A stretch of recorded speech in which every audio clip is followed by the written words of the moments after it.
Welcome to day one of the Home and Life Design Summit, season 3, where we are meeting with amazing awakened leaders, intuitives, mystics, and quantum energy healers to talk about embodying art and beauty to create more joy. I am your host, Fallon Jordan. We are so excited and grateful you are here. And I'm so excited to dive into this amazing conversation with Joshua Bloom, who is just so amazing. Thank you so much for being here, Joshua. Thank you for having me. As always, I love to engage with you. Every time we do, magic just seems to show up. I know. And speaking of showing up, we're twinning, except you actually have 2 pendants and I only have 1.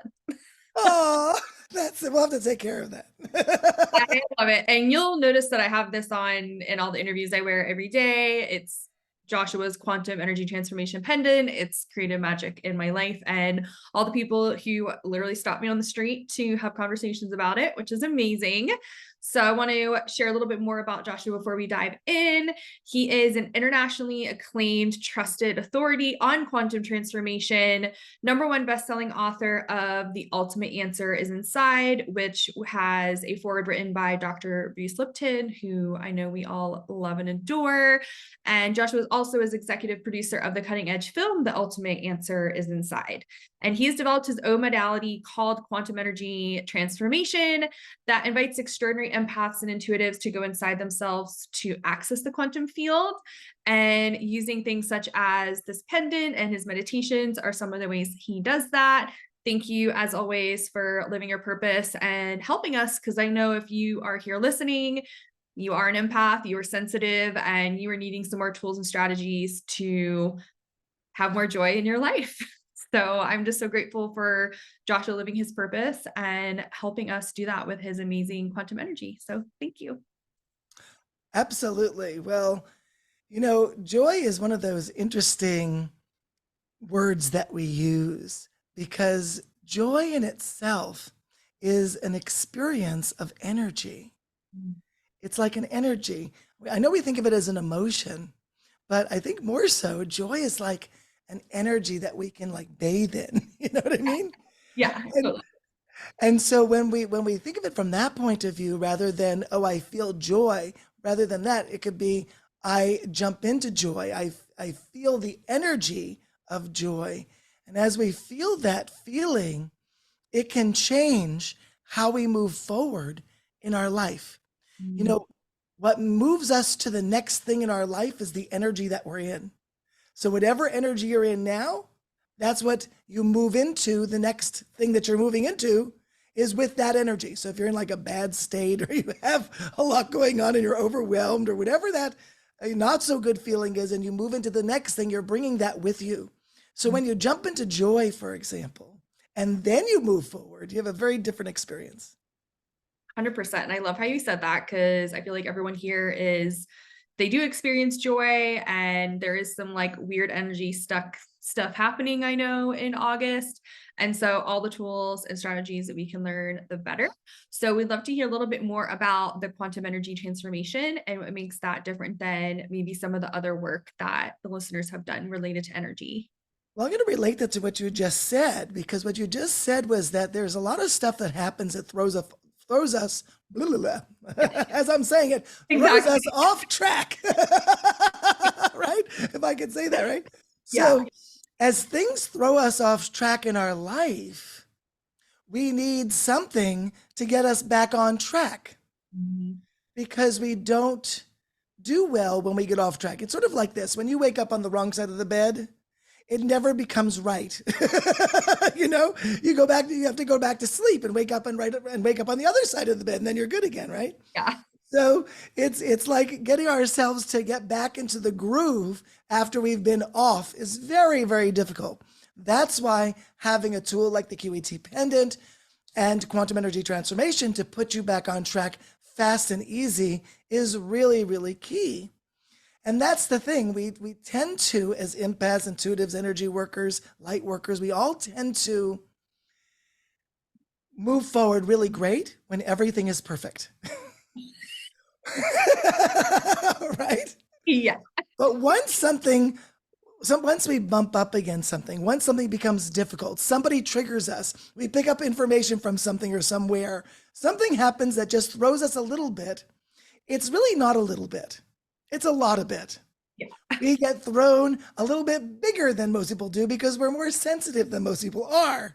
So as we get thrown off in our experience, getting back on track is like, whoa, how do I do that? It becomes very difficult to get back on track, as I just mentioned.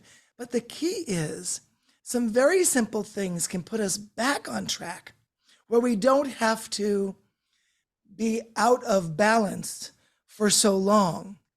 I know me personally, I was having an issue with entities. And, I'd get thrown off track and, 8 hours later, I mean, I might have even shifted the entities where I removed them and sent them into the light, which I know how to do, which is good, and get them away from me. But the getting off track business still was a problem, right? Even though the root of the problem was changed, being off track wasn't. So how do you get back on track after that? So before the pendant, well, I it was rough. It was difficult to get back on track because there's a recovery period. And I was trying to recover, and that was very difficult for me in a big way. So when the pendant came into play, what happened there was that the pendant would move the energy energetically for me in a quantum way, or we say in the quantum field. And doing so, wow, my life became so much easier because I didn't have to get myself back on track. Then I started to use quantum energy transformation with the pendant. So I would be able to use my intention, use the pendant itself to help shift it, and does it automatically, but then I can help it a little bit. So I could add some breathing. I can get into my body fully. I can be in my beingness. And then all of a sudden, the pendant is like supercharged. It's like, if I help the pendant, wow, it helps me more. And so together, we get back on track in something like 2 minutes versus like 8 hours or 2 days.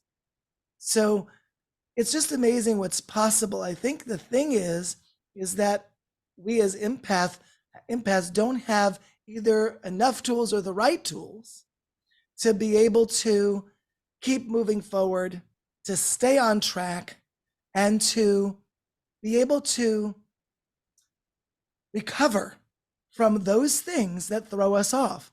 I remember working with a woman who we were working together on a summit of some kind, and I was talking with her, and she had gotten triggered by something else. I think a text came in or something, and she got triggered, and I saw it happen.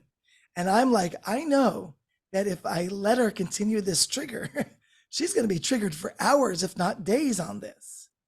So I said to her, I noticed you just got triggered. Can I help you? And she said, yeah.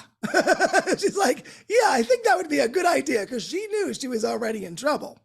And so that's what I did. I assisted her to move the energy. We did. And it took a few minutes. And that was it. And she said, oh, Joshua, thank you, because had you not helped me in that moment, this trigger would have, gotten bigger and bigger and bigger and bigger and bigger, and would have been more difficult to deal with later. And it would have lasted, she said, she says, for me, it would have lasted up to upwards of a week. Wow. Some kind of trigger like that could last even longer than just a couple of days. So it was very powerful to recognize that she could get back on track in just a few minutes. That is amazing. I love that so much. Cause yeah, we're in real life, right? Like things In happen. real life. Someone emails you, texts you, it's not exactly the person, and it's definitely not what you wanted to hear. And that's why we need these tools and these strategies and these amazing people like you to help us. And I'm just so grateful that everyone in the summit is here, because they really are the people that are going to help us through today, tomorrow, and the rest of our lives with all these amazing strategies. Because we all do deserve more joy. And I would love to hear a little bit more about how you experienced joy, because you are a very joyful person, and I'm sure everyone's like, other than the pendant, like what are the other things that kind of help you and make you feel good? I am a joyful person, and I've been through the ringer at the same time. Yeah. So I think that's important to mention because joy at different times of my life has been quite different. And, I've had a lot of difficulties with a lot of things. For 10 years, I was in a place where I was anxious every single day. Going and walking out of the house was a win.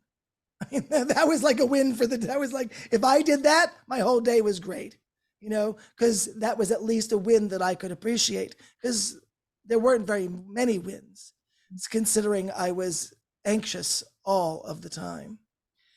Now, that's not the case, but finding joy, even though I've gone through all of that, is wonderful because joy, like I said, is an energy. A lot of times we look at joy, though, as a belief. Yeah. And we also look at joy as a feeling, like an emotion. But I think that we get victimized by our emotions. Mhm. And when we try to move from something that doesn't feel good to joy, it's difficult because we're in the mud with whatever we're in. And then getting to the joy place is different or difficult. Mhm. So feeling joy, I think, is an inner knowing of joy. It's a place where you can use that inner knowing to entrain to it in order to get from wherever we're feeling the not good feeling to now being able to feel joy. Because when we try to feel a joyful feeling or feel excited or um, just exude this amazing energy that people can have, we can't do that if we get stuck. So feeling joy, I think, is a byproduct of our beingness, Mm. which I look at as an energy, not a belief and not a feeling, but an energy. So one of the things I do with people a lot is I prove to them that confidence, for example, is not a belief or an emotion, but it's actually an energy. And that if you get into the right energy, then you don't need to convince yourself that you're confident. If Yeah. that makes sense. Yeah. So, what was interesting is people would be like, "What do you mean? What do you mean?" No, I believe I'm either confident or I'm not, and therefore I am or I'm not. And I'm Mhm. like, well, not exactly. So I take them through an exercise, and I get them to be in this really amazing state of energy. And then I ask them, how do they feel now? And they say, well, they feel confident. And I'm like, did I ask you to feel confident? They're like, no. So I said, you see, you're feeling confident even though I didn't tell you to be confident. I didn't invite you to be confident. I invited you to shift your energy. So I say the same thing for joy, that when you shift your energy, that's when you can feel joy. And there is this innate energy of joy inside of us. But sometimes it's hard to find because of, if you're an empath, of course, we've gone through the ringer also. And there's a lot of things that have happened. Maybe they're traumas. Maybe there's situations with family. I just mentioned two of them, just those two alone. Crazy, right? So there's so much that we have to deal with. And a lot of empaths aren't only dealing with their own traumas, they're Mhm. also dealing with other people's traumas and other people's issues, whether anyone talks to them or not, because they're feeling it all come into their system. Yeah. And now it's overwhelm on so many different levels. So when we are in this place of stuck energy or overload or maybe depression or sadness, the power is to remember that the joy is still inside. So even though it's hard to find, maybe he's playing hide and go seek, but even though it's hard to find, it's not impossible to find. Another thing that's interesting that is amazing is opening up your auric field. There was a man who, a friend of mine, I went over a friend of mine's house, and her husband was experiencing the start of depression. And the last time he had depression before this time that was sort of showing its head again, was like a 2-year bout of being depressed, and he didn't want to go into that depression again. So she said, "Can you help him?" And I said, "Sure." And I had him open up his auric field, and he said, "Okay." And he goes and he opens up his auric field, and he's just standing there, his aura's open, and he just starts to feel this joy. This depressed man starts to feel joy. And he's feeling this joy and this goodness and all of this stuff. And he says, "Thank you, thank you." And he was so grateful. And so he stayed in that energy and didn't go into the depression. Wow. Simply by opening up his auric field. So your aura, here's how your aura works. It's really interesting. Our aura, which most teachers even still teach today, that if you want to protect yourself, they say, pull your aura in. This is wrong. This is so wrong. Yeah, it's constricting. It is. When you pull your aura in, when that happens, that people say, you want to do it an inch out from your inch out of your body. If you do that, you're actually sending a signal to your brain that you're in fear. Because when you are in fear, what happens to your aura? It automatically pulls in. Okay. So that's what we would call, or what Dr. Bruce Lipton would call, being in protection. You don't want to be there. Dr. Bruce Lipton says if you're in protection, you can't heal, you can't change, you're basically stuck where you are. And I know that because I was there for like 10 years. And so when you open your aura, you get a different response. And actually, when you're happy and you're jovial and you have all this great energy, what does your aura naturally do? It opens. So that's how we know that we shouldn't be pulling our aura in order to keep ourselves safe.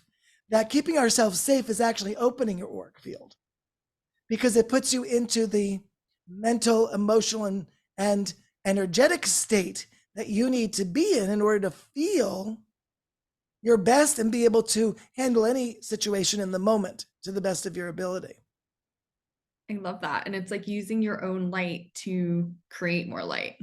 It is using your own light. I like that you said that, because as you open up your auric field, you're opening up space. And in quantum, you need space. Space is required for energy to move. But when you open up, you're also opening up to the light. Absolutely. The light inside you, not the light anywhere else, but the light inside Exactly. you. Exactly. And I love how we are going to have a lot of conversations about, light, love, beauty, joy, those all being like interconnected. So I'd love to hear a little bit about your relationship with beauty. And when I asked you to come and that we were going to be talking about beauty, how that resonated for you. A beauty in what way? Exactly. What does it mean? What does it mean to you? Yeah, like that's what's been so fun is like the immediate things that we think about, and then like how that's kind of transmuted the more you've done quantum energy work. Well, I watch these reality shows on TV, and a lot of them are about external. So you change the external of that person. So like What Not to Wear would be a good example of a show where they show you, they take a man or a woman, they put them into this really great outfit, and that works for them, having it tailored to them, everything is good, and they look really good on the outside, makes them feel better about themselves on the inside. And I don't disagree with that, but I also think it works just as well, if not better, from the inside. Yeah. And that's what I do. So it's sort of like I have the what not to wear show inside of my classroom with my students, right? Because I'm always working with them and saying, okay, so if we change the inside, that affects and alters the outside and what we choose to do and how we choose to express who we are. So I think there's a whole lot of beauty inside, at least, if not more than what's on the outside. I think we look at standards about what people think we should be looking like, or how we act, or how we um, show to the world this is us. Yeah. And I think showing to the world this is us can be very, very individual. I've seen lots of different people who have very, very different looks. And and the thing is, to me, is what is authentic to that person? What is the authenticity of that person? And the beauty they shine is the light they have inside.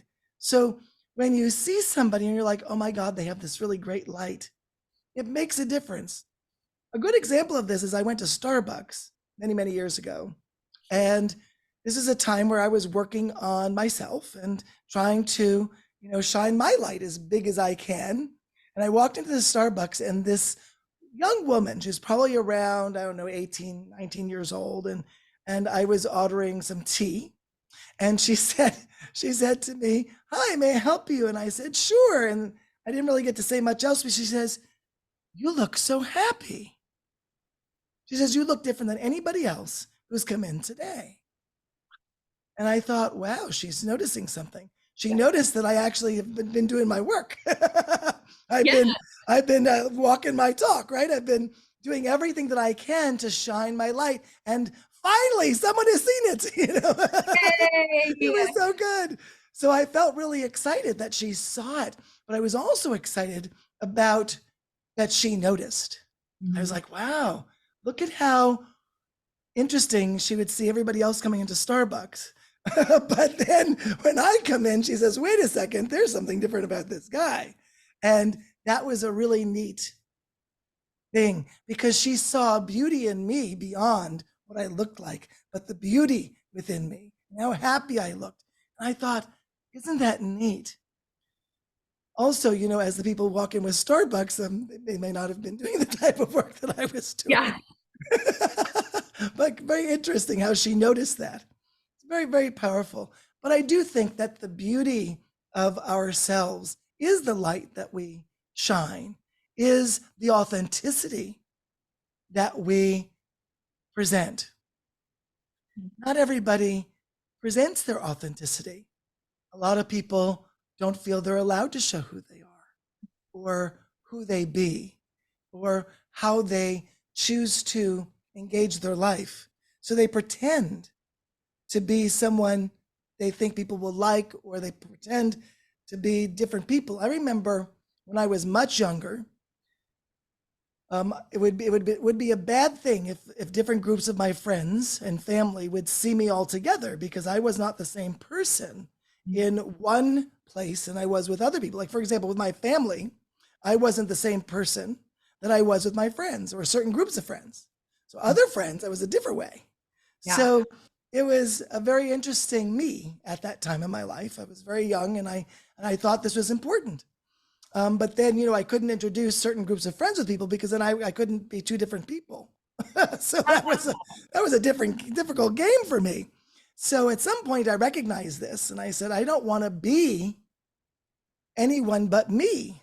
And I don't want to pretend to be one thing with my family and pretend to be another me with somebody else.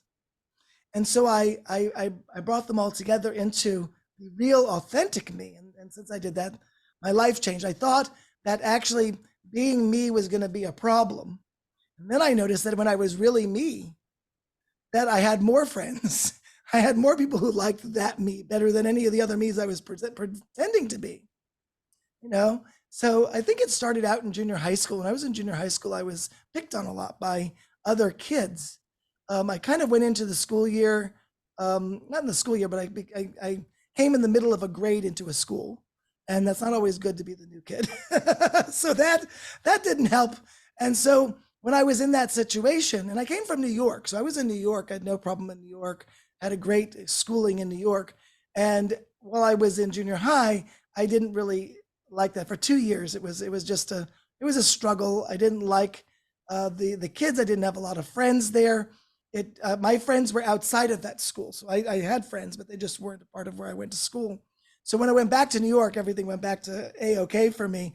But I think there was that 2-year period where I started to learn that it's not okay to be me, and that I need to learn to pretend to be someone else so other people like me. So I worked a lot on changing myself to please others.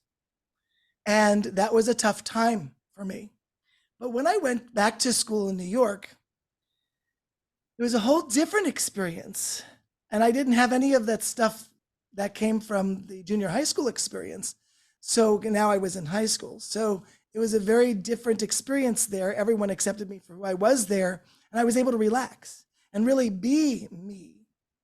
But even still, I kind of kept that situation going. And so through college, I think that I decided that I had to be whatever or whoever I needed to be for people to like me. I wanted people to like me. So I would change my behavior in different circumstances. I remember in college, I would drink because everybody else did. And of course, by drinking, that was going to make me in, it's going to get me in a crowd. Um, until I realized that drinking wasn't really good for empaths. No. And that I don't deal with alcohol the same way everybody else does. And so then I had to pretend yet again. Yeah. So instead of drinking, which I knew was, I had a bad experience, what happens when you're just really drinking, you get alcohol poisoning, not really fun. So after that experience, I decided, well, I can't drink. That's not a good solution. So I would walk around with water saying I already drank. And now I'm just drinking water to make sure I don't get too drunk. And everybody understood that. So that was kind of cool. So that was almost the same as drinking. But I was still pretending to be somebody else that I really wasn't Mhm. until I realized it. And I did at one point. I realized this isn't me. This isn't the me I choose to be. And so I found my authenticity. And the authenticity of being actually me was freeing. It was really, really freeing and allowed me to feel joy. And I think the reason that you see a lot of joy in me today is because I am who I am and I present myself as I am. And I'm a little silly, a little crazy, a little bit of everything. And I enjoy that me. I think it's fun to be fun. I think it's fun to play and enjoy life. I think that's why we're here. Yeah. And there are times where I don't feel great. Sometimes I feel a little bit off, just like everybody else. But the difference is I have tools that instantly, in like 2 minutes, put me back on so that I'm not feeling those feelings for very long at all. And I'm finding that joy over and over and over again whenever I need it because it's in there. That joy is in there. So I think that to answer your question about beauty, I think beauty emits from the inside out. And when we hit a pocket of something that's not so beauty and we release it and transform it, it allows more of that beauty from within to show. So the more that we release and let go, I think the more beautiful we become. Absolutely. And I am so grateful. I know everyone listening is so grateful for you giving those like real life examples because I'm sure most of us have had some not great so experiences where we felt like we had to pretend to be different parts of us. And Sure. there's nothing like getting complimented for looking happy or looking beautiful and it being totally related to your energy. It's just Exactly. different. And I think the same thing about beauty, the same thing that relates to beauty also relates to attraction because people are, dating and meeting people and so forth. And I don't think people realize that the energy that we convey with how we look can make us look a whole lot better than other energy that we could be holding. Exactly. So the energy we hold is, I think, at least 50% of the game. So as we move through our life, I think it's important to realize what energy are we holding? And if that's not it, then it's time to find it. I love that, and it's so perfect you said that because we have a few guests, speakers who came from being models, came from the fashion world, and actually went into like the percentages of what beauty actually means from an energy perspective. So stay tuned for those conversations because they're really, really magical. And just, my goal is for everyone when they walk into a coffee shop, just for someone to notice their beauty because of their energy, because of their pure joy of being their authentic self. So just such an amazing contribution and just always so grateful to hear you share your insight. I'm sure everyone would love to know what your amazing free gift is. Would you like to share? Absolutely. So I have a very special free gift called Bringing in the Light. Imagine that for today's talk. Doing that? And it's what we call, or what I call, a guided connection. A guided connection is not a meditation, although if you listen to it, it sounds like one. But how we engage it is different. Yes. So a meditation tends to be more about the experience of closing your eyes and going into a trance state of some kind. Mhm. And that trance state does not necessarily mean you're connected. It just means you're in trance. Yeah, There's a that's distinction between the two. yeah. So in a guided connection, the term in there called connect, right? Guided Yeah. connection. The connection part is what is key. So that when you're experiencing the guided connection, you are being guided by me in the experience and you're connecting to yourself, which means that you're putting your awareness at the base of your spine or lower to experience the guided connection. So definitely when you listen to it, put your attention at the base of your spine, which is the tailbone, or lower, and allow yourself to breathe freely. It doesn't really matter how you breathe, just don't hold your breath, really, is the answer there. And engage the guided connection while you're connected. And whether you're going to trance or not, it's irrelevant. You can, that's fine, but you don't have to. There's no rule about it. You don't have to go deep. You don't have to be light. You can do whatever you like. It's all good. As long as you're connected, none of the other things matter. When you're connected, you start to feel energy literally moving in your body. So you'll feel a tinge of energy going down your arm or out your fingertips, or your fingertips will start buzzing, or your feet will start tingling. These are the kinds of sensations you start to feel with a guided connection. And the best way to enhance those feelings is to breathe deeply and slowly and just enjoy. But remember to keep your attention base of the spine or lower. I love that. That is so beautiful. I cannot wait to do it myself. I always love your guided connections. They're so fun. And you guys can claim that just by clicking below on the link. And that'll also get you into Joshua's beautiful, and I like to say magical world, but it's really just science. Like quantum energy is science. And you've studied with the most amazing people and just really like claimed your sovereignty as a transformational healer. So as always, super, super, super grateful for you. So happy that you were here with us in the summit. And just make sure you do not forget Joshua's free gift. Just click below for that amazing guided connection. And just so excited for all of the healing and possibility that you opened up for us. Thank you so much, Joshua. Absolutely. Thank you for having me. As I said before, magic happened, and the key is remember that anything is possible.